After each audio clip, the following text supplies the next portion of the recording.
Gibutyag sa otoridad nga base sa autopsy result sa 5 ka magbanay nga nasunog sa barangay Indahag sa Cagayan de Oro City, duna matud pay foul play sa hitabo.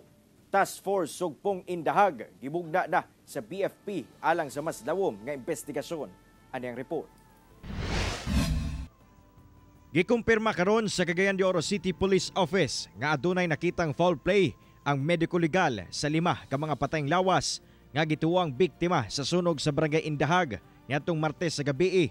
Base kini sa resulta sa autopsy sa mga biktima. Tungod niini, nagpadayon gilayon ang kokpo o profiling sa mga biktima. Nasayran sab nga una pa man nahitabo ang insidente, aduna kuno nahitabo nga pagpangawat sa lugar kung asa nakuha ang cellphone sa usa sa mga biktima. Gibutyag sab sa kapulisan nga si Maggie Ipanes nga usa sa mga biktima ang nagpatala sa Kugon Police Station niadtong bulan sa Setyembre tungod kuno sa physical abuse ug hulga sa kinabuhi.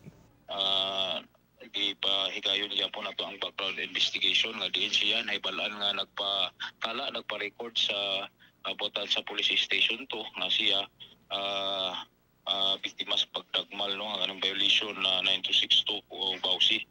So ug napoy hadla sa iyang kinabuhi, mao po ni atong gitutukan gyud sa pagkakaron no nga mga anggulo. Wala na mihatag pa og dugang impormasyon ang kapulisan sa mong blatter report, labi pa nga posible kining makatandog sa investigasyon sa kaso.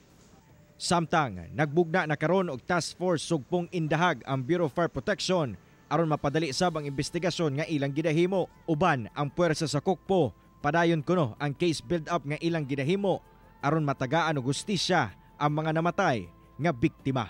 Ang atong District Fire Marshal Superintendent Ruel Gamo Bacasnot. So siya gid mismo dayon ang nagpatawag sa atong mga naay background sa investigation, and of course headed by the Station Commander of Station 4 Nazaret Fire Station. Din naay mga tawo nga gipadala para gid aron sa ingon nga daghan magtutok ni ng maong panghitabo. Balik na ito nga panawagan sa itong mga kaigsunan, no? Labi na diya sa Lower Sumpong, Indahag, sikpit ng mga dapit na mga dunay kasayuran ka naibalaan sa maong insidente ng atong Cagayan de Oro City Police Office. Feel free to approach the investigator on case of atong mga PNP Kokpo personnel. Kauban si Makoy Simpron sa kamera. Ako si Cyril Chavez para sa One Mindanao.